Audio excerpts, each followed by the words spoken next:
¿Qué tal a todos? Muy buenos días. Vamos a dar comienzo a nuestro nuevo tema del día de hoy.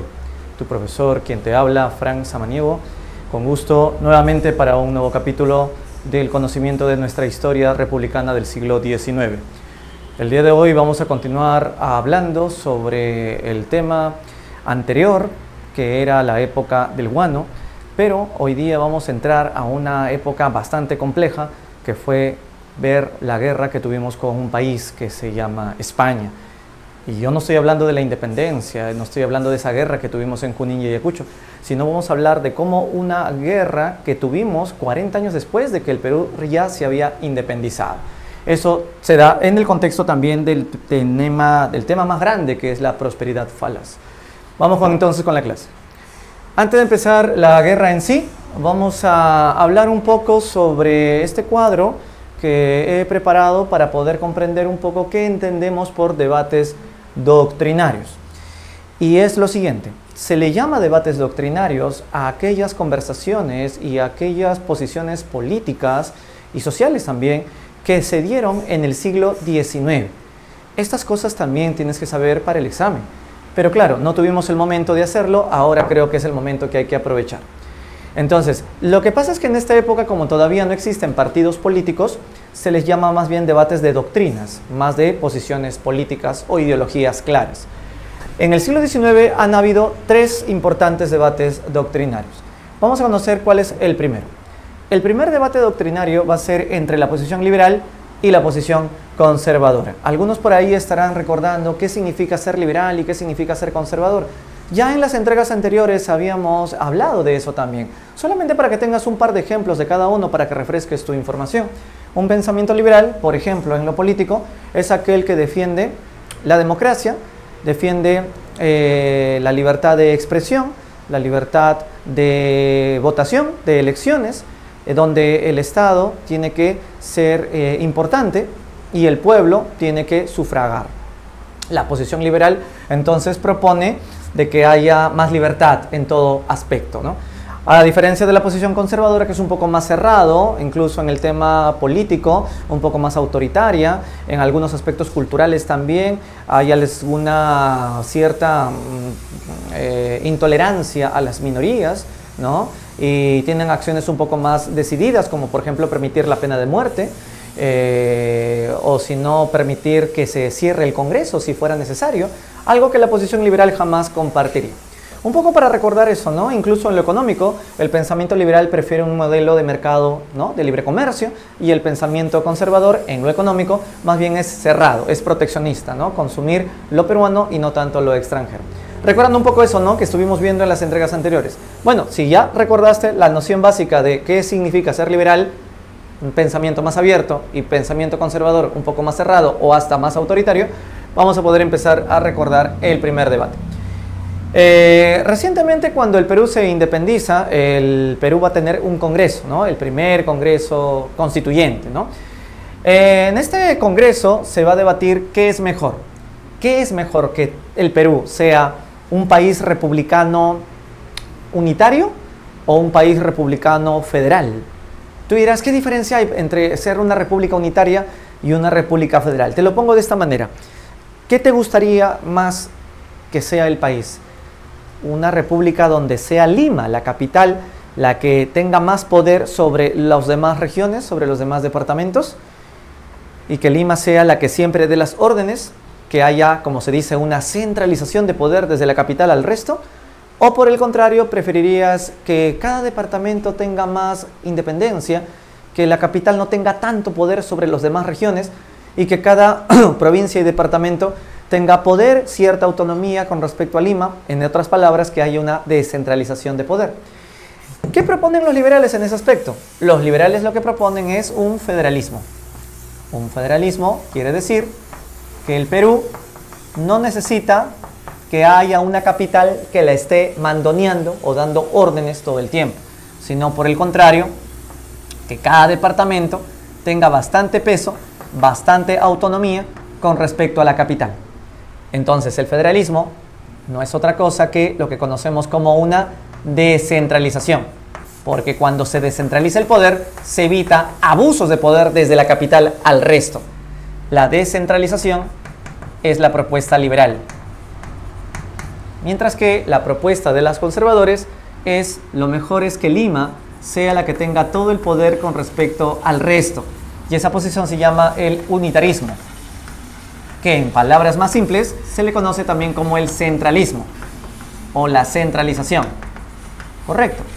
Entonces, para los liberales, al Perú le iría mejor si fuéramos como una, no sé, como Estados Unidos, ¿no? Tú sabes que Estados Unidos es un gobierno federal. Cada estado tiene su propio gobernador, sus propias leyes, y claro, está atado a un gobierno central. Pero de todas maneras se ve que los estados están ahí con sus propias normas, leyes y sus costumbres también.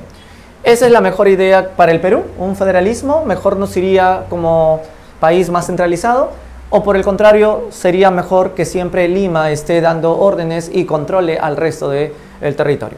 Finalmente, el debate, ¿en qué quedó? Quedó en que lo que más le conviene al Perú es un unitarismo, una centralización desde Lima al resto de las provincias. Y la pregunta es, ¿por qué preferimos esta posición? ¿Por qué ganó la de los conservadores y no la de los liberales? Lo que pasa es que al final hasta los liberales empezaron a arrepentir de su propia idea. ¿Y debido a qué?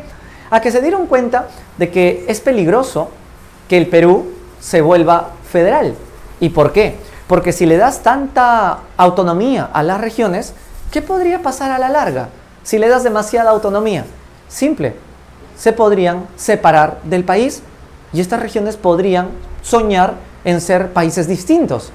En otras palabras, el Perú corría el riesgo de que se fragmente hasta en 24 Perús. Eso sería terrible, ¿no? Nos iba a pasar lo mismo que le pasó a Yugoslavia en la década de los 90, cuando se desintegró y nació Macedonia, Croacia, Serbia, Herzegovina, etc.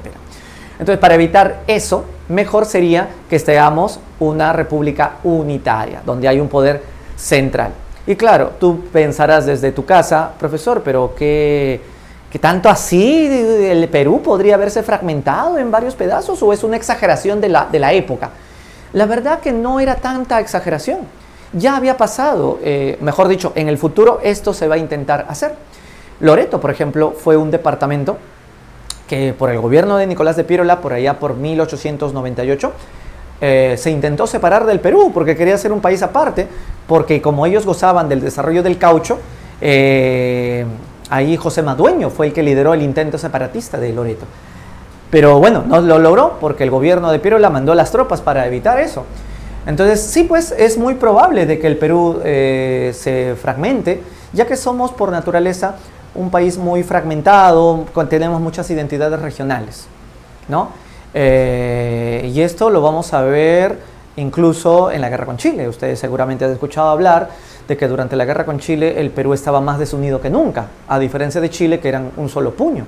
Entonces siempre hemos tenido identidades muy fuertes en las regiones. El poder que tenían los gamonales, ¿no? Tanto poder tenían los latifundistas, los hacendados, los gamonales, que se puede decir que ellos representaban un estado dentro de otro estado. Por eso yo siempre les digo a mis estudiantes que la forma como podemos entender el estado que hoy tenemos, solo lo vamos a poder comprender mejor cuando analices cómo nació el Perú como un estado. Y el Perú nació después de las guerras de independencia, bastante fragmentados, con caudillos que van a apoyar intereses económicos dependiendo de cada región o de cada élite, tanto de pensamiento librecambista o de pensamiento proteccionista. A diferencia de Europa, que las guerras los unió más, aquí en el Perú las guerras nos fragmentó más e incluso nos trajo deudas, ¿no? Muy bien. Ese sería entonces el primer gran debate. Ahora, tú dirás, profesor, pero también hubo un debate entre la monarquía y la república. Eso fue durante la independencia. Claro, pero no he decidido que no vamos a hablar del tema de la monarquía y la república, porque eso no pertenece exclusivamente a la república en sí, sino a la época de la independencia. Seguramente en algún momento tendremos ocasión de analizar el pensamiento de San Martín y Monteagudo y de Sánchez Carrión y Tudela, que también defendían la posición republicana. Cuando llega al gobierno el presidente Gamarra, vamos a tener a cabo un segundo debate. En este segundo debate, también de la posición liberal y conservadora, el siguiente tema era: ¿qué es mejor? ¿Que el presidente tenga más poder que el Congreso o que el Congreso tenga más poder que el presidente? Si somos liberales, ¿qué diríamos? Que sea el poder legislativo, o sea, el Congreso, el que domine al poder ejecutivo. El poder legislativo domina, controla al poder ejecutivo. ¿Y por qué es bueno que sea así? Lo que pasa es que si tú le das demasiado poder al presidente, ¿cuál es el riesgo? El riesgo es que el presidente se convierta en una dictadura. Pero si el Congreso lo está vigila y vigila y vigila, evitamos que el presidente se vuelva dictadura, que el presidente cierre el Congreso. Por el contrario, la posición conservadora cree que sea el poder ejecutivo el que tiene que dominar al Congreso. El poder ejecutivo domina, controla al poder legislativo. Entonces, ¿qué es mejor, profesor? Eso en realidad no tiene una respuesta. Eso depende del argumento que tú le puedas dar y la forma como tú puedes legitimar o contundentemente dar un argumento sólido o hasta convincente. Vamos a intentar meternos en la cabeza de ambos momentos o de grupos para que entiendan su posición. Entendamos a los liberales. Los liberales no quieren que haya una dictadura porque ellos viven traumados de los tiempos de las monarquías europeas cuando fuimos colonia de España. Por eso lo mejor es que para garantizar la libertad, para garantizar la democracia, es mejor que el Congreso esté ahí controlando, fiscalizando, ¿no? Y preguntando, interrogando, ¿no?, al presidente. Yo creo que esto genera un problema. Y el problema incluso hasta el día de hoy lo seguimos arrastrando. Ustedes se acuerdan cuando PPK tomó el poder. Claro, el Congreso de Keiko siempre estuvo ahí hostigando, ¿no?, interrumpiendo, censurando a los ministros, a tal punto que PPK tuvo que renunciar, ¿verdad? Claro, por el tema de Odebrecht y todo esto también, que se embarró él solo. Y luego, en la época de Vizcarra, también el Congreso va a estar ahí con las pullas y todo esto, al tal punto que Vizcarra tuvo que disolver el Congreso. A lo que voy es que en nuestra historia siempre ha habido este choque de trenes, ¿no?, entre los dos grandes poderes, el Ejecutivo y el Legislativo. Eso nos dice mucho de que el poder que el Congreso siempre ha querido tener sobre el presidente nos ha llevado a más problemas que a más aciertos. ¿Por qué lo digo? Porque el Congreso que hoy tenemos es un Congreso que se mete más de la cuenta. En otros países el Congreso no se mete tanto, le da más libertad al Poder Ejecutivo para que pueda tomar las decisiones que el país necesita.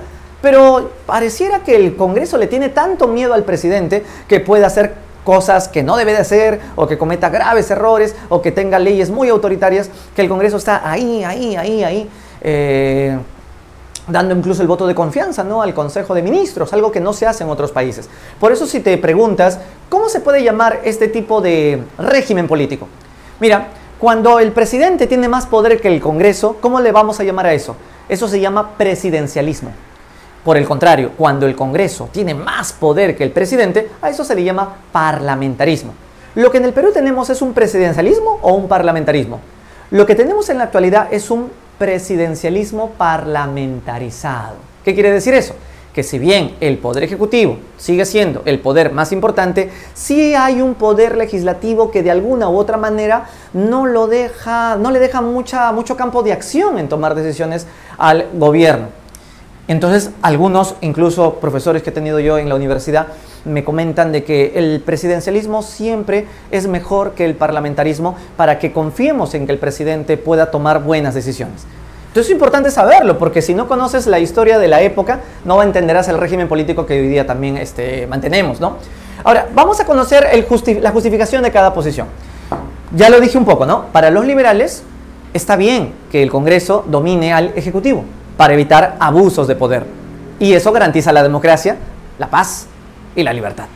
Bonita forma de filosofar desde la visión política. Pero, ¿cómo filosofean los conservadores? Para los conservadores, el presidente tiene que tener todo el poder. Y si debe de disolver el Congreso, pues bienvenido, que lo disuelva. Es más, si el presidente tiene que disparar, pues que lo haga.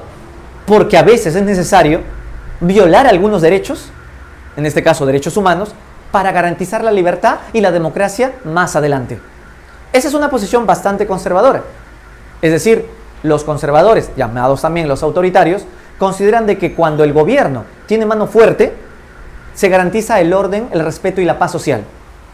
Por ponerlo de un ejemplo más claro, ante una huelga o ante una protesta, a veces el gobierno puede ordenar el disparar, ¿no? Hola, Estás en Grupo Ciencias, la academia peruana más grande de YouTube. Y lo que estás viendo es el ciclo free. Clases en vivo todas las semanas completamente gratis. Si te gusta lo que ves, deja tu me gusta y suscríbete al canal.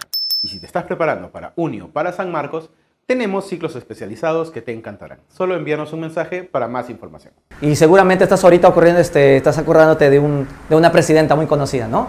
Ya. Pero claro, es que el Estado es el único que tiene el derecho a usar la violencia sin cometer delito, ¿no? Lo que decía en términos del sociólogo alemán Max Weber, el monopolio legítimo de la violencia solo lo tiene el Estado. Es el único que puede aplicar su violencia de manera legítima. Entonces, de esa manera, si tú, por ejemplo, ves una huelga que bloquea las carreteras y quema las llantas y no deja pasar los camiones que traen el comercio a la capital, está bien que la Fuerza Armada vaya y si no quiere echar el gas, que meta bala, dirían los autoritarios. Y tú dirás, claro, pero vas a matar gente. Pero se hace con el objetivo de que la sociedad se mantenga otra vez ordenada. El principio de orden, paz y autoridad se debe de respetar. Ese es el principio más importante. El orden, la paz y la tranquilidad con la seguridad. Y para eso, si hay que aplicar la mano fuerte, se aplica, porque para eso el Estado tiene más poder. Caso contrario, dicen los liberales, no, porque eso genera violación de los derechos humanos. Por eso está muy bien que el Congreso esté vigilando constantemente al Ejecutivo.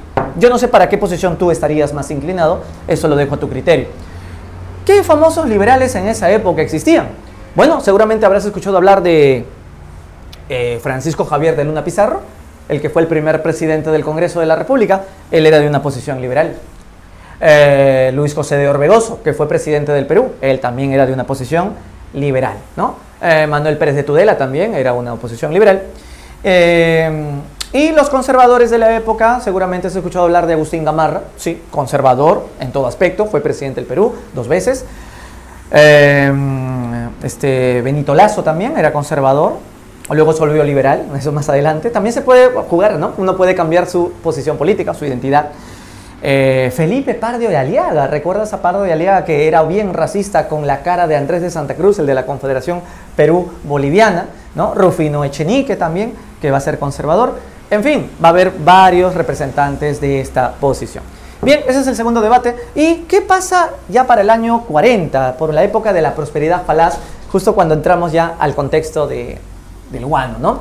Aquí se da otro gran debate. Y este debate trata sobre qué es mejor: que el pueblo participe en la vida política o que los analfabetos y los peruanos del mundo rural, por no tener altos conocimientos, mejor que no se metan a la vida política a tal punto que no tienen derecho ni votar. Los analfabetos no deberían de votar. ¿O crees que no? No importa eso. Lo que importa es que todos tengan derecho de dar su punto de vista y su derecho al sufragio. ¿Qué dicen los liberales? Para los liberales, ellos manejan una tesis muy importante que se llama la tesis de la soberanía del pueblo. Según esta tesis, el pueblo es el que decide. Aunque el pueblo elija a un analfabeto como presidente del Perú, eso no importa. Lo que importa es que el pueblo fue el que sentenció y puso a este hombre en el poder. Y eso es lo que vale, lo que el pueblo decida. No importa si los que votaron por ese presidente eran una tira de ignorantes. Eso no importa. Lo que importa es que el pueblo fue el que decidió. Y eso es una posición liberal. Lo que importa es la soberanía del pueblo. Los conservadores dicen todo lo contrario. Aquí lo que importa no es la soberanía de lo que dice la mayoría de ignorantes y falto de luces e ilustración. Lo que importa aquí es los más capos, los más preparados, los más inteligentes. Lo que importa es la tesis de la soberanía de la inteligencia. La soberanía de los más capaces para gobernar. O sea que si los indígenas no tienen inteligencia, no deberían de votar. Para los conservadores, no deberían de votar. Entonces, profesor, están discriminando. Para los conservadores no es discriminación. Simplemente es que unos han nacido para mandar y otros han nacido para obedecer. ¿Así? Los liberales, ¿quiénes son? Los que defienden la tesis de la soberanía del pueblo son principalmente los hermanos Gálvez. ¿Quiénes eran los hermanos Gálvez? Eran 2, Pedro y José Gálvez. Seguramente tú recuerdas a un tal José Gálvez en un combate, el combate del 2 de mayo, murió en el Torreón de la Merced, en el Callao, coguerra con España, que vamos a ver en unos momentos. Los hermanos Gálvez, defensores de los liberales. Otros defensores de los liberales, Francisco de Paula González Vigil. Incluso habían algunos escritos que defendían esta posición, como el Catecismo Patriótico, ¿no? O el Correo Peruano, que era un diario de la época, defensores de los liberales. Había un colegio incluso bastante liberal que era el lugar donde se reunían los defensores de la causa de la democracia en favor de todos los que tienen derecho de elegir, que son todos, incluyendo analfabetos, indígenas, todos, porque eso es la democracia. Ese colegio, el defensor de las ideas liberales, ¿cómo se llamaba? Hasta ahora existe. Es el colegio más antiguo de la historia del Perú, Nuestra Señora de Guadalupe. Por el lado de los conservadores, el más importante defensor se llamaba Bartolomé Herrera. Justamente él era un cura que fue el que acuñó la frase que te dije hace un momento. Unos han nacido para mandar, otros han nacido para obedecer. ¿Quién ha nacido para mandar? Los inteligentes. ¿Y quién decide quién nace inteligente y quién nace no inteligente? Dios. Entonces Dios ha dado inteligencia a los blancos y no ha dado inteligencia a los no blancos. Así es que ellos son los destinados por Dios para gobernar porque son los más capaces y con más talento. Ese es un poco el pensamiento que hoy día tiene la derecha, ¿no? Cuando justifica la desigualdad. ¿Sabían sobre eso, no? Hay algunos que no saben la diferencia entre ser de izquierda y ser de derecha, ¿no? Cuando pensamos en Bartolomé Herrera, pensamos bastante hoy día en la derecha. Por ejemplo, para los de la derecha, ¿por qué está bien la desigualdad? Está bien la desigualdad porque no todos nacemos con la misma inteligencia, no todos nacemos con el mismo talento. Unos desarrollan más su talento, desarrollan más sus capacidades. Y si unos desarrollan más sus talentos y capacidades, tienen derecho a tener mejor carrera, o un mejor trabajo, o una mejor iniciativa, o tal vez hagan un mejor emprendimiento. Y como dice la filosofía postmoderna actualmente, con su esfuerzo, con su estudio, con su dedicación, tienen lo que merecen, ¿no? En cambio, los que nacieron sin talento, los que no se esforzaron, los que tienen pocas capacidades, o los que heredaron las pocas neuronas de su padre, entonces son, no sé, de oficios sencillos. Por lo tanto, no me pidas que el Estado iguale a todos, porque eso no es justo. Está bien que unos, los que tengan más talento, tengan más ventaja sobre los que nacieron o no desarrollaron su talento. Se justifica la desigualdad. Así es la filosofía de la derecha, que es un poco, jalándome un poco el ejemplo, la filosofía del conservador Bartolomé Herrera, que junto con Manuel Ignacio de Vivanco, los dos defendían la posición de que solo los preparados y los capaces tienen el derecho a hacer vida política. Los demás al margen deben de permanecer. Bueno, es muy interesante conocer estos debates para que puedan ustedes también buscar el pretexto para debatir, conversar, incluso en la universidad, también cuando lleven cursos de cultura general o de estudios generales sobre identidades políticas. Dejemos esto y ahora sí nos vamos a meter al tema de fondo. El plato de fondo de hoy es la guerra con España. Vamos con eso entonces. No vamos a poder entender bien la guerra si es que no recordamos un poco los antecedentes, ¿ya? Vamos a algo muy rápido. ¿Qué antecedentes tenemos que tomar en consideración para poder comprender el tema de esta guerra? En primer lugar, el más importante antecedente es el contexto que se vivía, que es la prosperidad falaz, el contexto del guano. Ustedes ya saben que el guano fue el famoso fertilizante que generó pues una gran prosperidad que terminó siendo engañosa, una prosperidad falsa, ¿no? Porque la corrupción campeó en esta época. ¿Te acuerdas de los presidentes que gobernaron durante el periodo llamado prosperidad falaz? A ver, ¿recuerdas de algunos? Ahí estaba, por ejemplo, Ramón, sin duda, Ramón Castilla, tienes que acordarte que con él se pagó las deudas. ¿Qué famosas deudas? La deuda interna y la deuda externa. Sin embargo, recuerda además, para recordar los años un poco, 45 al 51, que fue durante el gobierno de Rufino Echenique que esta deuda interna estalló en un escándalo de corrupción, donde los peruanos astutos y criollazos falsificaban los vales y cobraban deudas que no debían de haber nunca cobrado porque ellos nunca le prestaron plata al Estado. Pero como eran unos corruptos, entonces hubo los vales fantasmas y por eso tanto escándalo por el cobro de la deuda interna, lo que se llama el escándalo de la consolidación. Esto generó como consecuencia la rebelión de Ramón Castilla, que para sacarlo a Rufino Echenique del poder abolió la esclavitud y el tributo indígena para buscar ayuda. Entonces vimos el segundo gobierno de Ramón Castilla. Esto lo tienes en la entrega anterior, que tienes que buscarlo en internet, ¿no? Ya, entonces este es el segundo gobierno de Ramón Castilla. En el segundo gobierno de Ramón Castilla hubo tremenda polémica porque él se había disfrazado de lo que no era. O sea, ¿de qué se había disfrazado? De liberal, cuando realmente él nunca fue liberal, él era conservador. Por eso en su segundo gobierno se dio 2 constituciones. El único caso de un gobierno que en un solo periodo de mando ha habido 2 constituciones, una liberal y la otra más conservadora, más moderada que conservadora terminó siendo. Bien, finalmente después de Ramón Castilla viene el gobierno de Miguel de San Román. Y de él sí quiero profundizar porque de él no tuve la ocasión de mencionar la última vez. Así es que vamos a empezar con él para poder entrar ahora sí a la guerra con España. Miguel de San Román es el presidente cholo. San Román, que era puneño, uno de los pocos casos que hemos tenido presidentes cholos, ¿no? Con una mano podemos contar los pocos presidentes cholos que hemos tenido.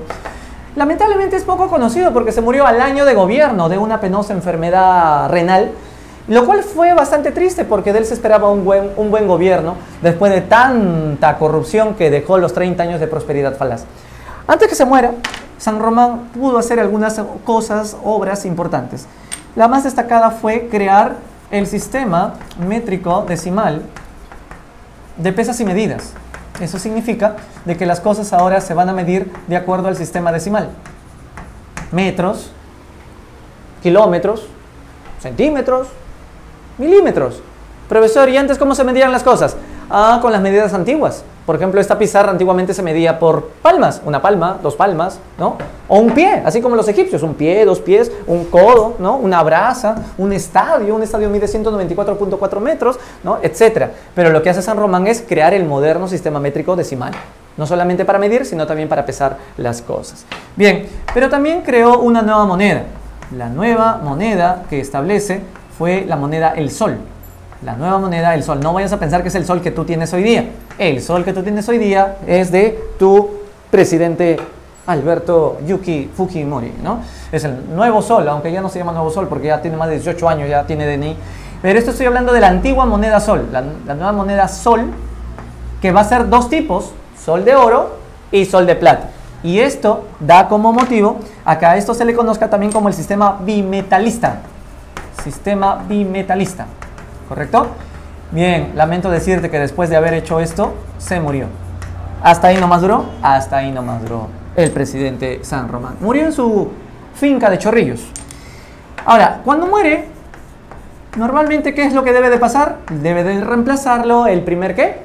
El primer vicepresidente. ¿Quién era el primer vicepresidente? Se llamaba Juan Antonio Pezet. Entonces lo reemplaza el primer vicepresidente, que se llamaba Juan Antonio Pezet. Pero Pezet en ese momento se encontraba en Europa. Entonces, hasta que regrese en barco, tuvo que reemplazarlo el segundo vicepresidente, ¿no? Un tal Díez Canseco.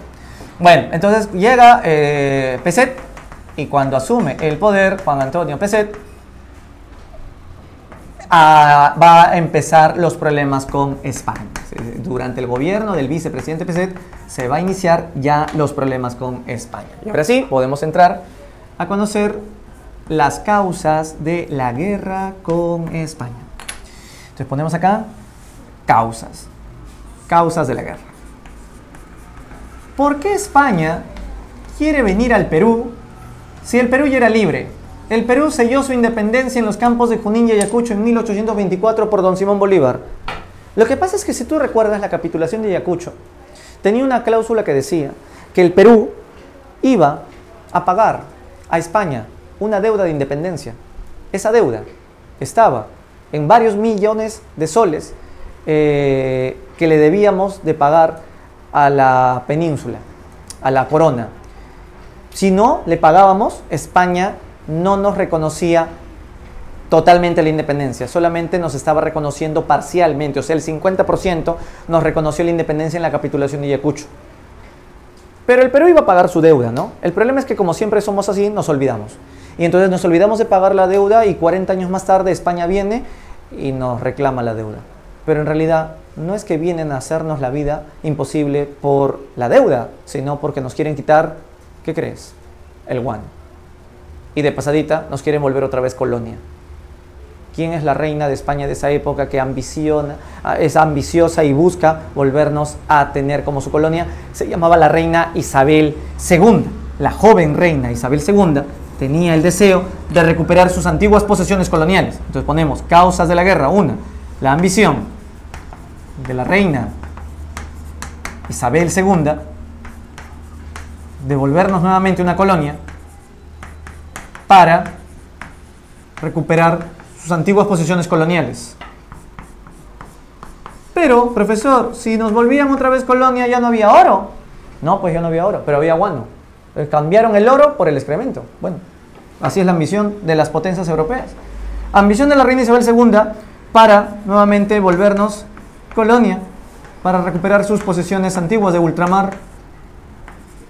Pero en el fondo, lo que querían ellos era quitarnos el guano. Otra razón que los atraía era eso, el guano, el atractivo guanero. Segunda causa por la cual se entiende que España viniera y nos quiera hacer la bronca. Hay que decir además que el Perú tiene alguna responsabilidad en esta guerra. ¿Por qué?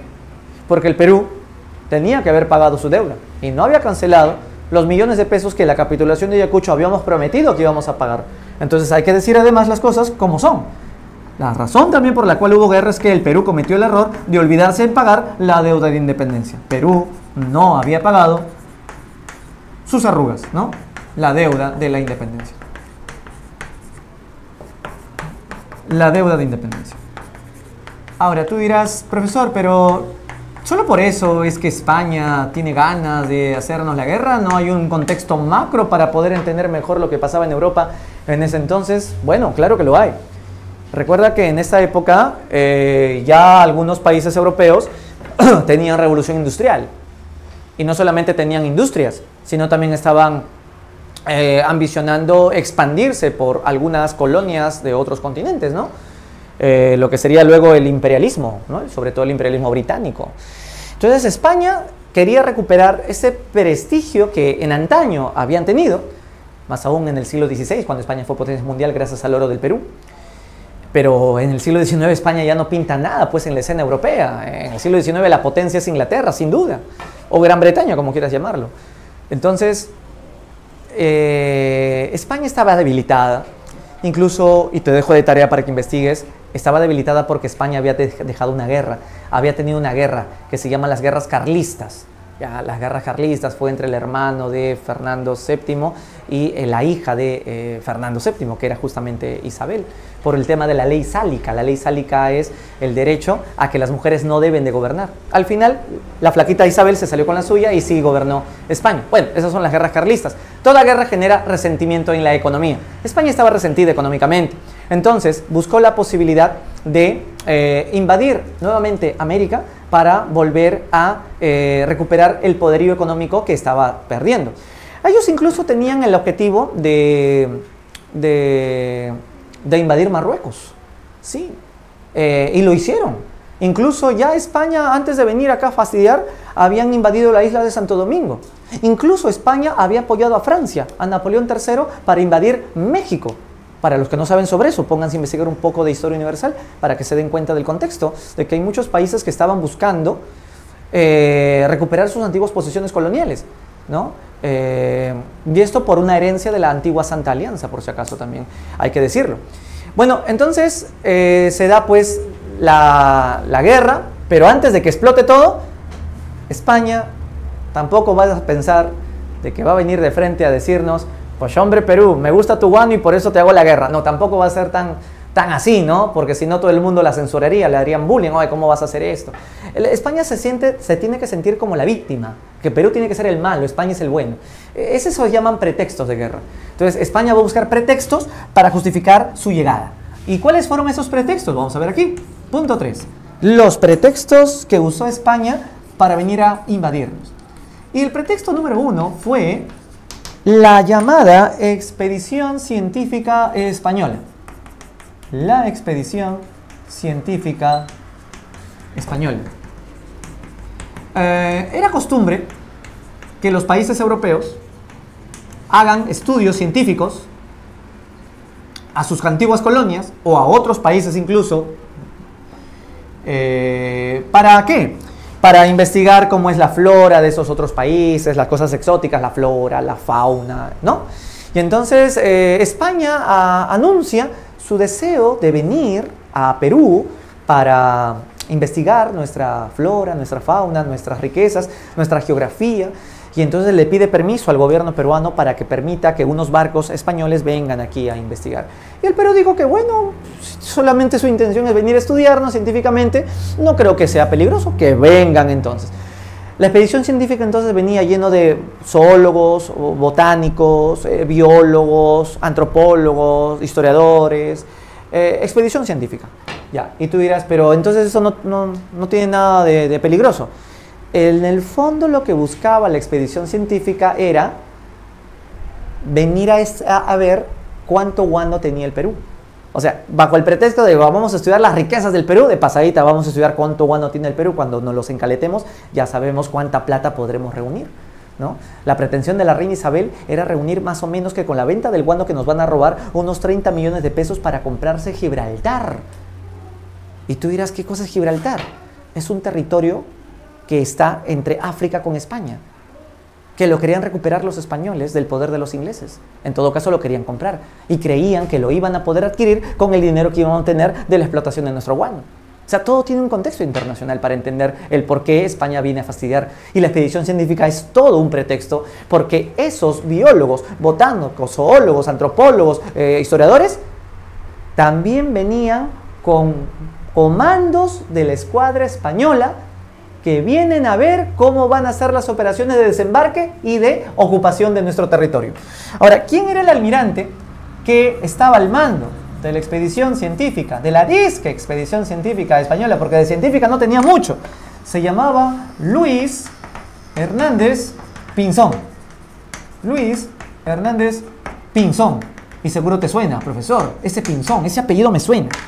Él era un descendiente de los hermanos Pinzón, que fueron unos de los que tenían las carabelas que adquirió Cristóbal Colón durante el siglo XV, ¿no? Bien, ¿y llegaron o no desembarcaron en el Perú? Bueno, ellos pasaron justo por el Callao, pero justo cuando llegan por el Callao era el 27 de julio, y entonces ya faltaba un día para fiestas patrias, y ellos justamente para no saludar la bandera peruana, prefirieron pasarse de largo, no quisieron desembarcar, pero ya habían estudiado toda la costa peruana porque habían entrado por Magallanes, por el estrecho de Magallanes, la zona de... entraron por el Atlántico, por Chile, y se habían venido por el Callao, y después se fueron de frente hacia el norte. Entonces quedaba claro de que la expedición científica ya nos había echado lente para ver cómo iba a ser la futura invasión. Pero ahora, el pretexto más directo, más que la expedición científica, fue el que viene a continuación, que se llamó el incidente de Talambo. El incidente de la hacienda de Talambo. ¿Qué es Talambo? Bueno, es el nombre de una hacienda que quedaba en La Libertad. ¿Y qué pasó ahí? Mataron a un español. Anda, ¿y por qué? ¿Quién lo mató? ¿Qué pasó? La historia cuenta de que Talambo era una hacienda que estaba siendo trabajada por un grupo de españoles menores de edad, chiquillos, pobres, de la zona de Vasco, y que le habíamos dado trabajo. Entonces eran peones de la chacra, estaban trabajando. El dueño de la hacienda era Manuel Salcedo, y ocurrió que no se le pagó sus sueldos a los jóvenes. Y como todo joven, por más joven que sea, pues que no se le pague sus sueldos, la gente protesta, pues, ¿dónde está nuestro sueldo? 6 meses que no se le pagaba sus saberes. Entonces los chicos empezaron a hacer una protesta, estaban haciendo la toma de la hacienda de Talambo. Entonces Manuel Salcedo mandó a sus matones para que dispare a la multitud, matando a un chico español. Y a 4 los dejó heridos. Entonces hay que decir las cosas como son. El Perú asesinó a un español. Y el asesinato que ocurrió, llamado también incidente de Talambo, generó que la noticia se expandiera rápidamente como pólvora y llega a España. Cuando España se entera de esta noticia, nos armaron una exageración brutal. ¿Qué decían los periódicos de España? Pues hombre, que el Perú es un país genocida, mata españoles, que hay una enorme matanza en ese país, no vayáis a visitaros. Oye, está bien que matamos a un español, pero tampoco digas que es una matanza, que es un genocidio. Ese es el pretexto, pues. Entonces, la cosa se puso más grave aún porque la reina de España manda a un juez para que venga al Perú e investigue el caso de la hacienda Talambo, del crimen de Talambo. Y este juez, que fue enviado desde la corona hacia acá, tenía el siguiente nombre. Su nombre de este juez era Eusebio Salazar y Mazarredo. Pero más que recordar su nombre, recuérdalo mejor con su título que le habían dado para que venga aquí.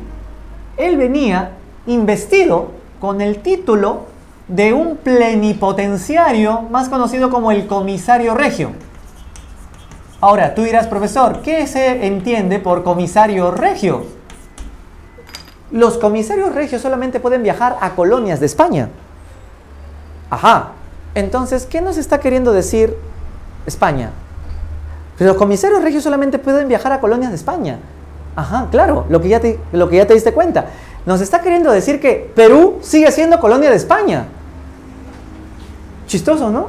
Ya no lo somos. El Perú se independizó hace 40 años atrás. Pero así es la fastidiada. Vienen el juez regio. Y como Perú no lo quiso aceptar, ellos, él y otro almirante, porque vinieron más barcos nuevos al mando del almirante Manuel Pareja, que justamente vino a reemplazar a Pinzón, vamos a poner.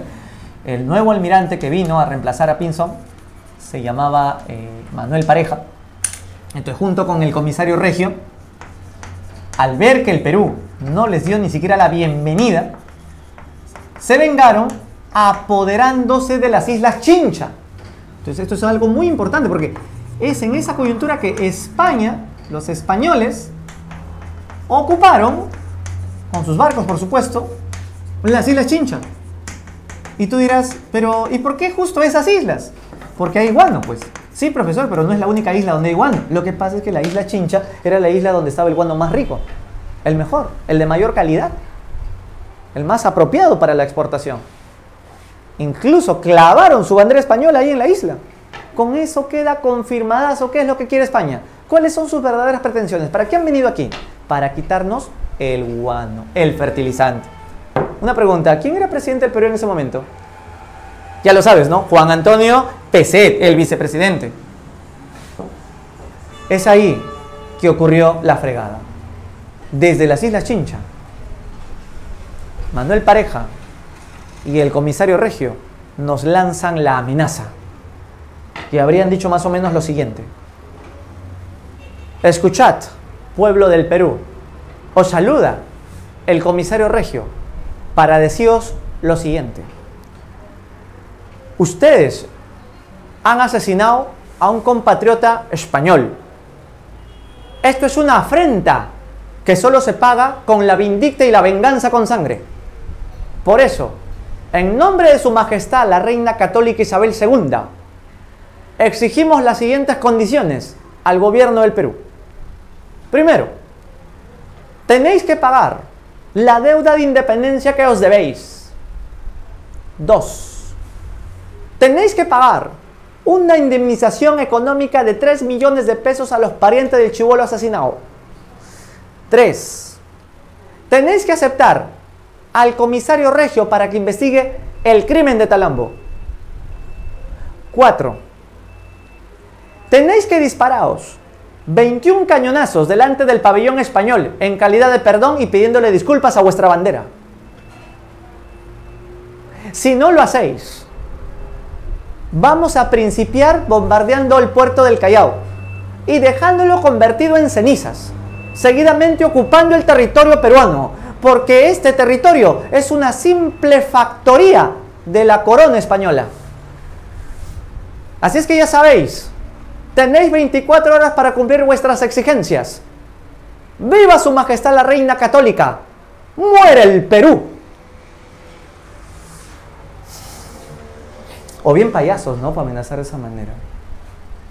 Si tú hubieses gobernado el Perú en ese momento, ¿qué habrías hecho? ¿Cuál habría sido tu decisión? ¿Qué habría hecho Dina? No sé. Pero el presidente Pezet tenía que haber declarado la guerra. ¿Lo declaró? ¿Por qué no? Arrugó. Prefiere que las cosas se solucionen de manera pacífica. Tanto así que decidió negociar con España un acuerdo de paz. Profesor, así se entiende la gente, de manera pacífica, profesor, no a la violencia, profesor. De acuerdo. Vas a ver lo que va a pasar entonces. Se firma el famoso tratado Vivanco-Pareja. El tratado Vivanco-Pareja, firmado en acuerdo del presidente Peset, obviamente que con el peruano Vivanco y el español almirante Manuel Pareja, fue firmado el 27 de enero de 1865. Y según ese tratado, se acuerda lo siguiente. 1. Perú pagará la deuda de independencia. Pagará la deuda de independencia. 2. Perú pagará la indemnización a los parientes del chico que asesinaron en Talambo. Perú pagará la indemnización económica por lo que ocurrió en Talambo. 3. Perú aceptará que venga un plenipotenciario juez para que investigue el caso. Perú acepta al juez para que investigue el crimen de Talambo. 4. Perú y España se dispararán mutuamente sus cañonazos, 21 cañonazos, que es un número simbólico, en calidad de recíproco saludo a vuestros pabellones. Saludo recíproco a ambas banderas con cañonazos. Esos son rituales nomás. Y finalmente, España, a cambio de que le entreguemos todo lo que están pidiendo, nos devuelve las Islas Chincha. España entrega las Islas Chincha. Profesor, ¿me puede explicar quién firmó esa porquería de tratado? Primero dime, ¿qué te parece este tratado? ¿Honroso o deshonroso? Lo firmó Vivanco por Perú, Manuel Pareja por España y lo ratificó el presidente de la República, Juan Antonio Peset. Profesor, Peset es un incapaz, ¿se da cuenta? Pero yo no creo que podamos llamarle traidor. ¿Cómo se atreve, profesor? Es un traidor acá en China y en la Conchinchina. Mira, hay que ser objetivos. Peset, si bien con una mano firmaba el tratado, adivina qué hacía con la otra. Estaba firmando la compra de 2 barcos. Él se aseguró, no vaya a ser que la cosa llegue a mayores, nos compramos 2 barcos de guerra. ¿Qué barcos mandó a comprar el presidente? Los históricos, el monitor Huáscar y la fragata Independencia. Me suena, profesor. ¿Dónde participó? ¿En qué guerra el Huáscar? En la guerra con Chile. Lo que pasa es que estos barcos fueron comprados para la guerra con España. ¿Y qué pasó? ¿Pelearon? No llegaron a tiempo. Es que estaba demasiado lejos para que vengan. Llegaron 2 semanas después del combate del 2 de mayo. Llegaron tarde ya, cuando la guerra había acabado. Entonces llegaron así, ya, ¿dónde está la guerra? Ya no hay guerra. ¿Y ahora? ¿Qué hacemos con los barcos? Nuevecitos. Caballero nomás. Lo tuvimos que guardar ahí en su caja, ahí, con su scotch. Y los hicimos debutar en la guerra con Chile. Combate de Iquique, combate de Angamos, donde tuvieron una digna y destacada actuación con Miguel Grau, seminario, ¿no? Claro. Profesor, pero a pesar de eso, ¿el presidente se la perdona o no a Peset? No, tú sabes que el pueblo peruano no se la perdona a nadie. El pueblo peruano no aguanta pulgas, ¿no? Si no aguantamos a Merino una semana, vamos a aguantar a un presidente tan traidor, a pesar que está por lo bajo comprando los barcos. Y ojo, ¿con qué plata se compraron esos barcos? ¿Con qué plata crees, pues? Con la plata del guano. Profesor, pero si va a haber guerra, vamos a tener que pedir préstamos. Obvio, el Estado ya tenía todo calculado y preparado. Adivina a quién le pidió plata para comprar armas.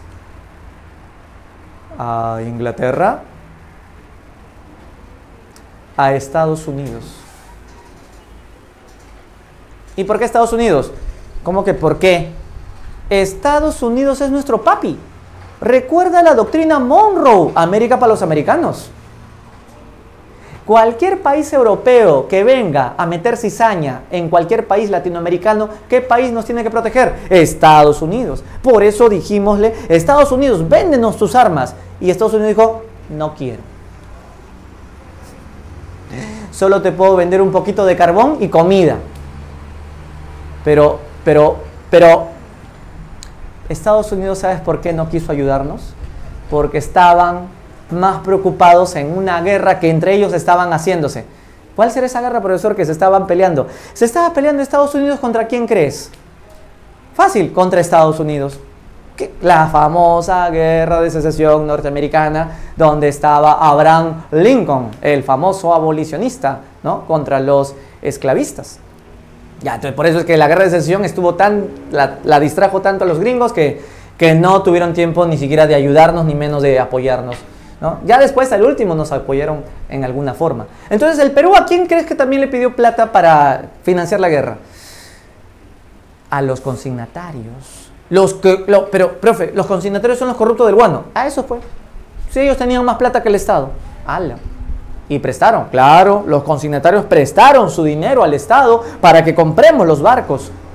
¿Lo hicieron por amor al Perú? ¿Tú crees que los consignatarios prestaron su dinero por la patria?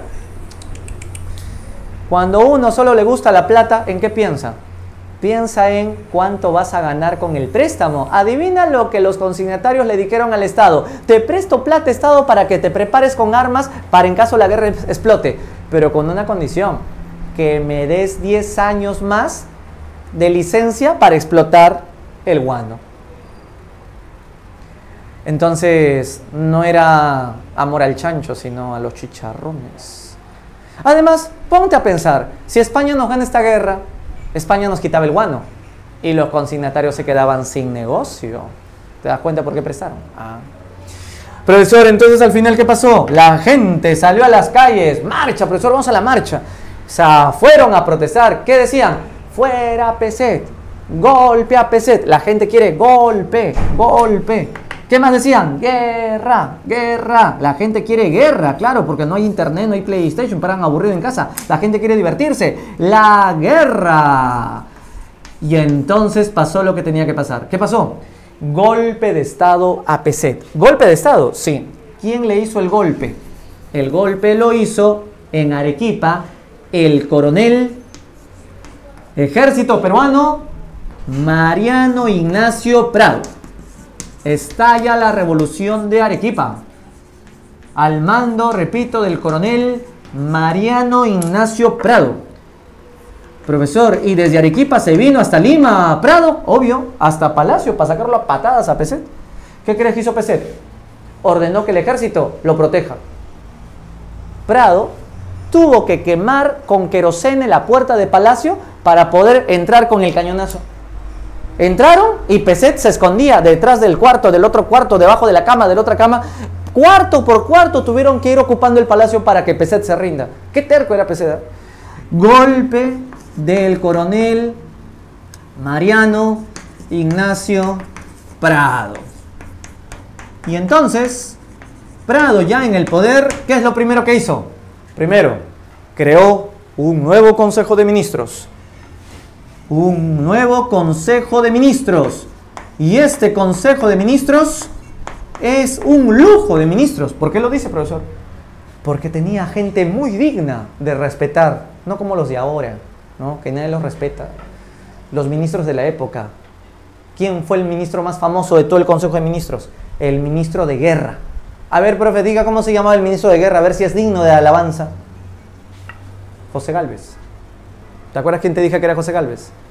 El que estuvo defendiendo la posición liberal del tercer debate doctrinario. El que defendía la posición de la soberanía del pueblo. José Gálvez, hermano de Pedro Gálvez. Y ojo, José Gálvez no era militar, era un civil. Y era la primera vez en la historia que un civil era ministro de guerra. Un civil ministro de guerra. Qué raro. Entonces, este era un lujo de ministros. También estaba Manuel Pardo y Lavalle, el que más tarde sería primer presidente civil del Perú, entre otros. Entonces, crea un consejo de ministros tan digno de respeto que a este se le conoció como el gabinete de los talentos. El gabinete de los talentos. Entonces, de esa manera, Prado la está haciendo linda. Pero falta más. Lo que luego va a hacer el presidente Prado es anular el tratado Vivanco-Pareja. Declaró nulo el tratado. Este tratado no va, no pasa. Seguidamente llamó a 3 países para que nos apoyen. ¿A quién llamamos? Chile, Ecuador, Bolivia. Y así formó la cuádruple alianza. ¿En serio, profesor? ¿Y por qué nos ayudarían? ¿Cómo que por qué? ¿Tú crees que España solamente nos va a hacer la bronca a nosotros? Si España acaba de invadir Santo Domingo, si España acababa de apoyar a Francia con su invasión a México con Napoleón III, España tiene las pretensiones de recuperar todas sus antiguas colonias. También invadiría más tarde a Chile, a Ecuador, a Bolivia. Por eso es que estos países aceptaron apoyarnos. Entonces se formó la cuádruple alianza que lo conformaba Perú, Bolivia, Chile y Ecuador. Lamentablemente, a último minuto, Bolivia y Ecuador dijeron: discúlpame Perú, pero no tengo armas para apoyarte. Por eso Bolivia y Ecuador no quisieron participar de la guerra. Pero sí apoyaron moralmente. A nada. Los que sí apoyaron con armas fueron Perú y Chile. Suena raro, ¿no? Perú y Chile, chéveres amigos. Profesor, ¿qué está hablando? Perú y Chile tienen una bronca histórica. No, pero antes de la Guerra del Pacífico éramos amigos entre Perú y Chile. ¿Y luego qué pasó? Prado tiene que hacer lo que tiene que hacer. ¿Qué hizo? Le declara la guerra a España. Perú le declara la guerra a Europa, le declara la guerra a España. Perú le declara la guerra a España. Profesor, para que el Perú haga eso, debimos de haber tenido tantas buenas armas para lucirnos. Obvio, si con el cual no teníamos las mejores armas de todo el continente, Perú declara la guerra a España. Y nos vamos a la guerra. Bueno, antes de que empiece todo, pasó un incidente. ¿Qué pasó? Manuel Pareja. ¿Quién era Manuel Pareja? Manuel Pareja. El almirante español que reemplazó a Pinzón. Se suicidó. ¿Se suicidó? Sí. ¿Y por qué? Porque se enteró de una terrible noticia. A ver, ¿qué noticia podrías enterarte para que te suicides? Que te vayan a buscar a tu casa para detenerte. Otra. Pareja se enteró de que su barco había sido capturado. Que por eso es que su barco favorito de Pareja se llamaba la Covadonga. La Covadonga. ¿Sí? ¿Y sabes quién capturó el barco de Pareja, la Covadonga? Chile. ¿Cómo? Porque Chile tenía su barco llamado la Esmeralda. La Esmeralda captura a la Covadonga. Y como era su barco favorito, Pareja no soportó la depresión de esta noticia.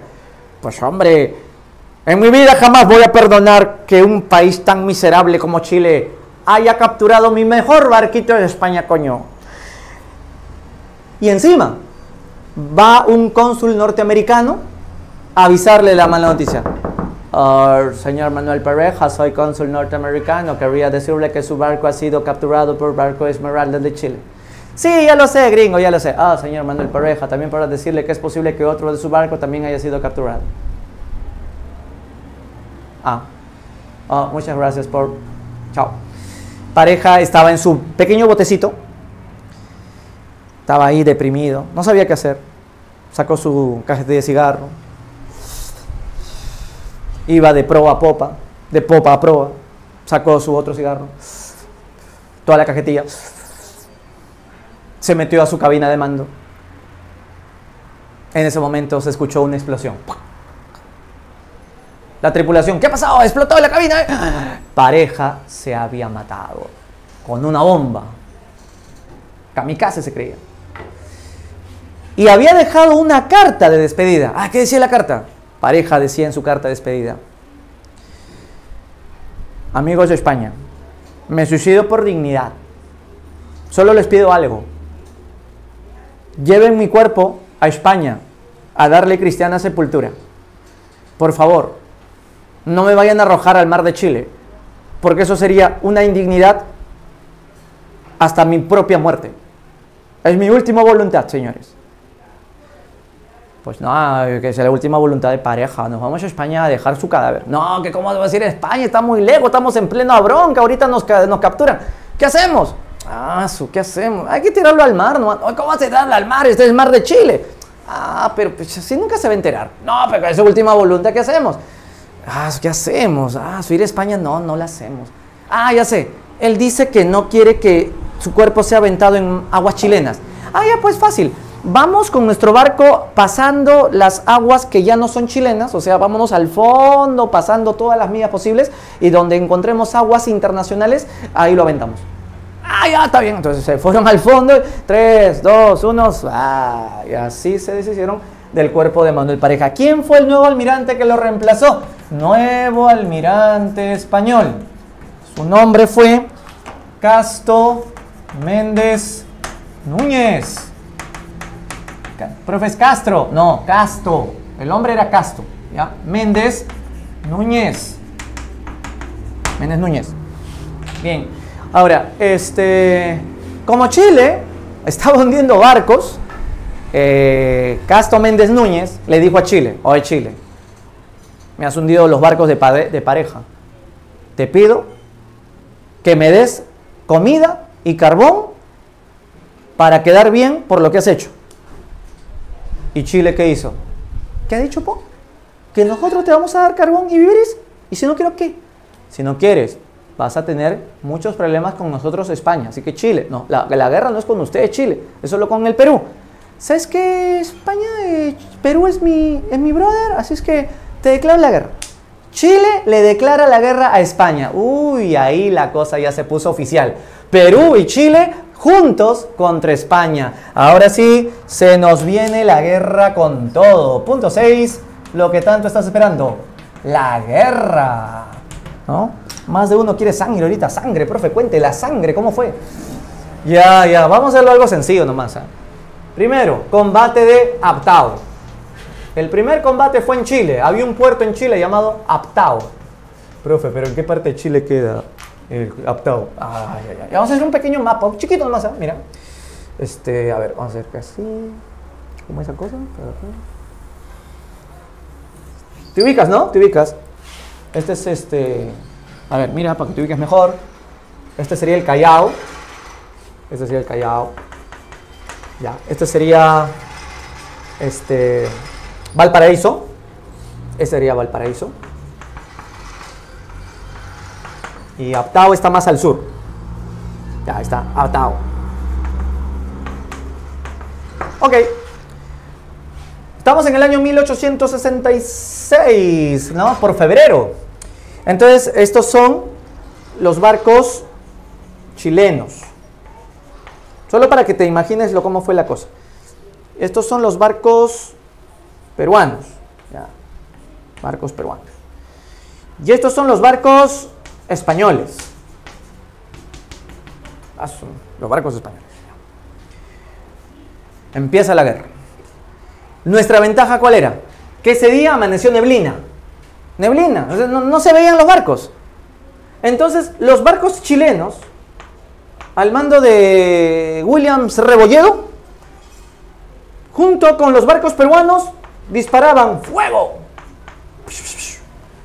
Y los barcos de España también disparaban. Pero, como los barcos de España no veían a dónde disparar porque todo estaba neblina, apuntaban re mal. En cambio, los barcos chilenos apuntaban re bien. ¿Pero por qué, profesor? Si también estaba neblina para ellos. Es que ellos sabían en dónde exactamente estaba la zona, pues, ¿no?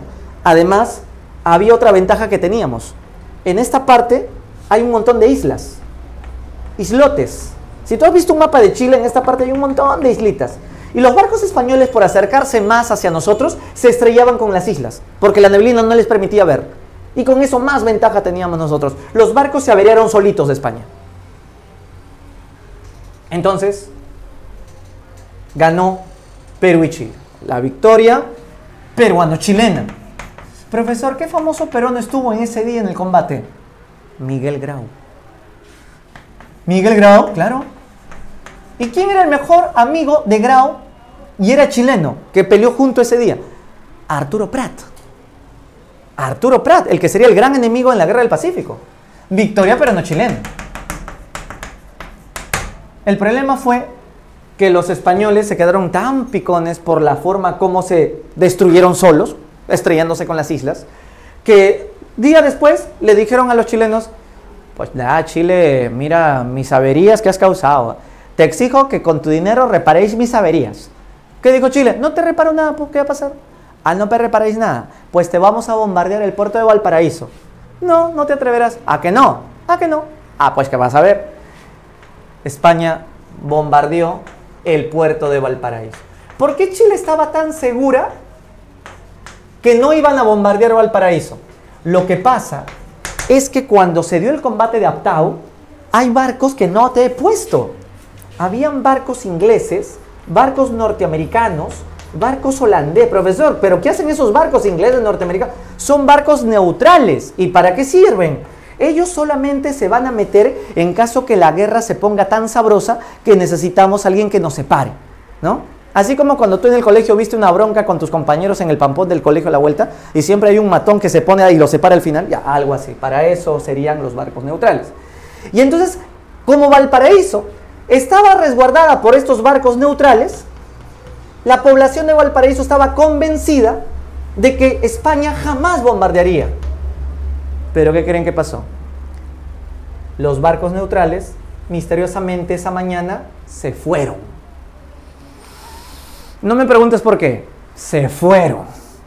Entonces los barcos de España rodearon Valparaíso y la destruyeron de la manera más inmisericordiamente posible. Pobre puerto de chileno de Valparaíso. No quedó ni una sola casa en pie. Pero estos, ¿cómo metían cañonazos? ¿Y sabes qué día todavía fue el bombardeo? Un viernes de Semana Santa. Por eso es que los barcos españoles tiraron sus cañonazos a Valparaíso con la bandera española a media asta. ¿Y por qué media asta? Porque ya eran más de las 3 de la tarde y a esa hora Jesús ya había muerto. Habría que respetar el catolicismo. Entonces, eso sí, lo bueno de España es que ordenó, maten a todos los chilenos, menos la iglesia, porque había que respetar la casa de Cristo. Pero lamentablemente un cañonazo se dispara y se movió tan mal que el cañonazo cayó en la iglesia, donde todos se habían ido a refugiar, la población. Y así fue como Chile fue muy duramente castigada. Casto Méndez Núñez está muy contento y celebrando, a tal punto que dijo, esto que hemos hecho con los chilenos, se lo repetiremos a los peruanos. Prepárate, Callao, que allá vamos por ustedes. Uy, uy, uy, amenazan con venir. ¿Qué pasó con nosotros cuando el día que nos enteramos que ya estaban viniendo? Se inician los preparativos para el combate que se librará en el Callao. Profesor, ¿y quiénes fueron al Callao para prepararse para el encuentro? La gente que acudía al Callao era toda la gente que quería ir, que era la mayoría. Mujeres nomás eran las únicas que se fueron a la sierra con sus hijos recién nacidos para no arriesgarse. Pero todo varón acudió. El mismo Prado había ordenado servicio militar y llamamiento general a todos los varones en edad militar. Pero hasta los menores de edad iban. El más joven fue un niño de 14 años. Que escapó del colegio Guadalupe a la hora del recreo y se fue con toda su batería al puerto. El más anciano fue un coronel de 108 años que se apellidaba Zapata. Era veterano de la batalla de Junín y Ayacucho. Quería recordar viejos tiempos. No lo querían dejar pasar, pero al final presentó todos sus documentos en regla y lo dejaron pasar. Fue el primero que murió. La gente iba de toda edad, de todo sexo, de toda condición social. El combate iba a ser el 1 de mayo. Pero al final fue el 2 de mayo. Ahora la pregunta es, ¿y por qué lo cambiaron del 1 para el 2? Y no voy a decir porque era feriado, ¿eh? No. Lo que pasa es que los españoles querían que sea el 2 de mayo porque ellos recordaban una victoria que habían tenido contra Pepe Botella un 2 de mayo de 1808. Y como creían que nos iban a ganar también aquí, para que celebren doble victoria cada 2 de mayo allá en sus calendarios cívicos. Por eso cambiaron la fecha. Ahora, ¿quién era el que estaba al mando de este combate? Sería José Gálvez Egusquiza, que terminó siendo el héroe del combate. El combate empezó el 2 de mayo a las 12 en punto del mediodía. Ya desde las 9 de la mañana los barcos españoles habían anclado en la isla San Lorenzo. A las 10 de la mañana se prendieron los motores. A las 11 de la mañana los barcos españoles en forma de V empezaron a avanzar hasta el puerto del Callao. Y en ese momento la gente seguía llegando al puerto. Tanta era la multitud que ya estaba llenecito el Callao. Ya no había ni un espacio para un cañón, para un puesto de mando. La gente, hasta las señoritas secretarias, hasta las monjas, hasta los estudiantes de San Marcos, los abogados, los jueces, obviamente que los bomberos también para apagar los incendios, los estudiantes de medicina para curar a los heridos, los bomberos, hasta las monjitas también para echar agua bendita. Todos iban a cumplir su papel. Usaban el ferrocarril Lima-Callao para llegar temprano. Ya no había espacio. Algunos se fueron al Cerro San Cristóbal para ver el combate gratis. Pero estaba muy lejos, no se ve bien. Hay un lugar donde se ve perfecto el combate del Callao y no necesitas irte muy a los cerros. Es un lugar que está por San Marcos. No sé si conocen San Marcos, a la altura de la Avenida Colonial, un poco más hacia, como yéndose hacia Lima. Hay una urbanización que se llama Mirones, el barrio de Cachín. Ya. Ahí colocaban sus mesas, subían y se veía todo. Y como no estaban los edificios que hoy día tapan todo, desde ahí se vio todo. Por eso el lugar se terminó llamando Mirones, pues, ¿no? La gente seguía llegando al Callao. Y bueno, al final el presidente Prado también acudió. También, pero el presidente es el presidente. Y en esa época, cada vez que había guerra, el presidente estaba en primera línea con su metralleta. Ahora ya no es así, ¿eh? Ahora el presidente tiene que ser escondido. En esa época, el presidente, los congresistas, los ministros, con sus trajes de gala, iban adelante del batallón dando el ejemplo a los soldados menores. Por eso estaba ahí el presidente Prado, dando las últimas órdenes a último minuto. Habían 2 torreones, el Torreón Santa Rosa y el Torreón La Merced. Para los que nunca han visto el Callao, espero que alguna vez hayas visitado el Callao. Visítalo de día, de noche no te recomiendo que visites Callao. Aquí tenemos el Torreón La Merced. Más acá estaba el Torreón Santa Rosa. Aquí habían unos cañones que estaban listos. Profesor, ¿y de dónde se compraron los cañones? Eran los mejores cañones comprados de Europa. Adivina a quién mandaron a comprar los cañones. A Francisco Bolognesi. Cañones de última generación, de marca Black Kelly. Los cañones Armstrong. Y profesor, ¿de dónde sacaron tanta plata para comprar tantas armas?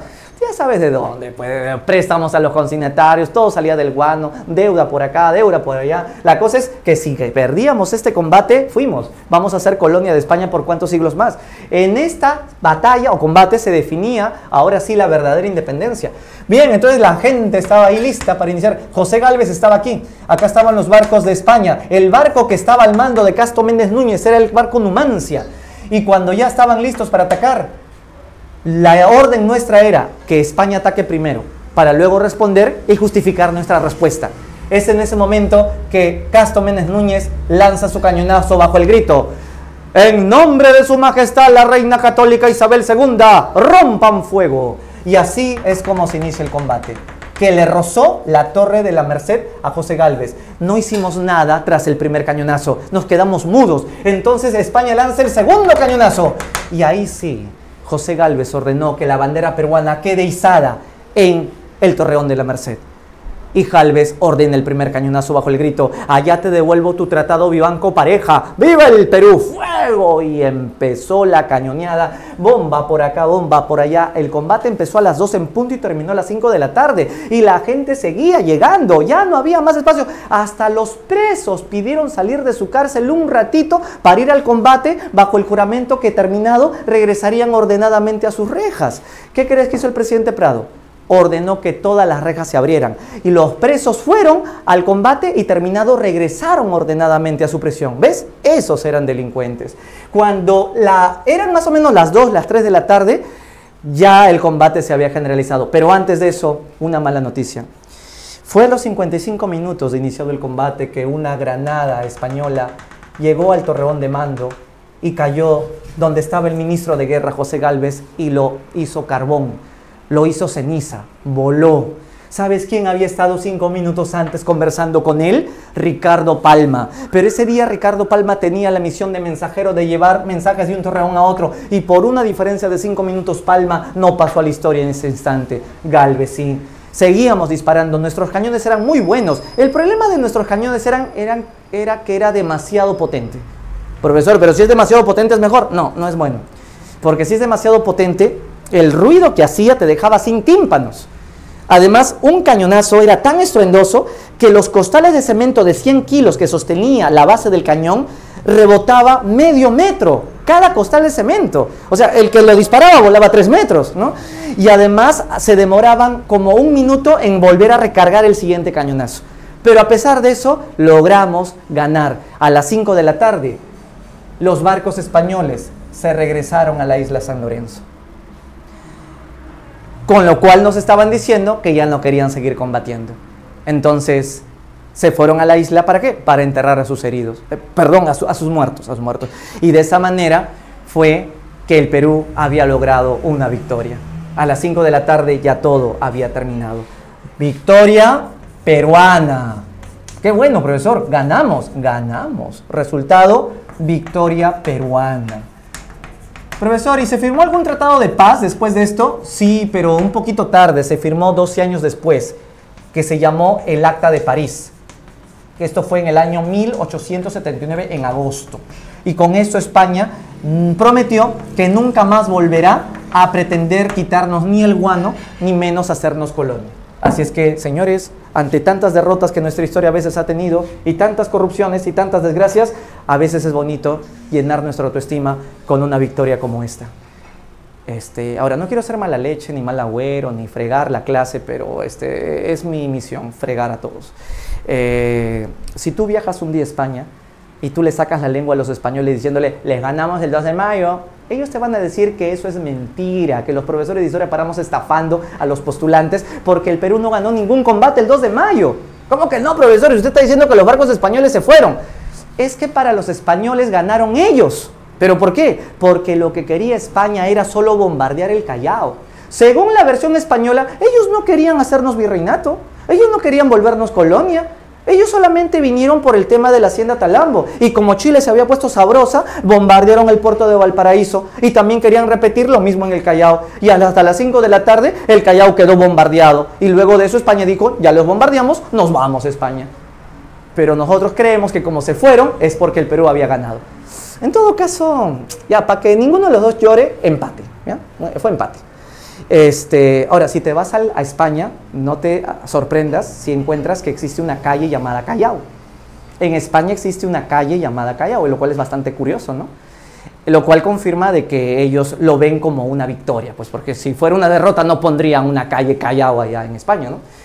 Pero lo importante es que con este combate se selló definitivamente la independencia. Profesor, y al día siguiente, supongo que hubo fiesta en las calles, todo fue algarabía, ¿no? Así tipo los cursos de Won, todo bailes por acá con muñecos. Sí, pues. Y por eso es que tú tenías el honor de comprar el diario El Comercio. Los titulares. Titular número 1. Vive el Perú glorioso. Hemos vencido a España ayer en el combate histórico con la muerte de Gálvez. Viva la gloria, José Gálvez. Qué bonita noticia. Segunda noticia importante del día 3 de mayo. Gracias a que hemos ganado la guerra, nos hemos tirado todo el dinero del Perú comprando armas y hoy el Perú amanece en la peor crisis económica en su historia en el siglo XIX. Para eso ganamos la guerra. Para entrar en una terrible crisis económica. Crisis económica que van a tener que solucionar los presidentes que vengan ahora, como será el presidente Balta, el presidente Pardo, para acabar con la corrupción de los consignatarios, se firmará el contrato Dreyfus, haremos la política ferrocarrilera y luego surgirá el partido civil, ¿no? Tema que lo vamos a ver en una siguiente sesión que espero sea muy pronto. Por el día de hoy ha sido todo. Esta es la famosa historia que tuvimos en el siglo XIX. No se olviden que para más detalles y más información, este libro les va a ayudar mucho para que puedan consolidar su aprendizaje. Historia del Perú, Historia Universal, presidentes del Perú, de quien te habla el profesor Frank Samaniego. Cualquier consulta, como siempre, ahí les dejo mis redes sociales, fran.eduche. Digan, profesor, información sobre sus publicaciones y te doy toda la información que necesites. Sin más que más, me despido, suerte para todos y nos vemos en otra oportunidad. Permiso.